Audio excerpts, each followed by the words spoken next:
Hi, I'm Tony with ApplianceVideo.com. Today we're taking a look at the flame sensor on this Alliance Laundry Systems gas dryer.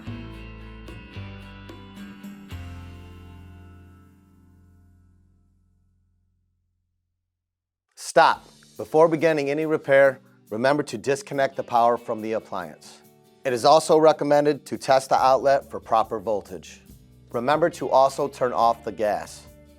Common symptoms of a failing flame sensor will be the igniter staying on but never igniting, or just simply no heat to start the cycle. Now, click on the link below to view this repair video. ApplianceVideo.com guides you step by step, giving you the confidence to avoid recalls and callbacks, also saving time on repairs. Whether you're up against an uncommon repair or the latest appliance on the market, our videos have been created with you in mind. Our growing library of videos have been produced using our factory-certified technicians who have extensive infield experience over the past 30 years. ApplianceVideo.com provides high-quality repair videos that anyone can follow, regardless of their skill level. We are here to help.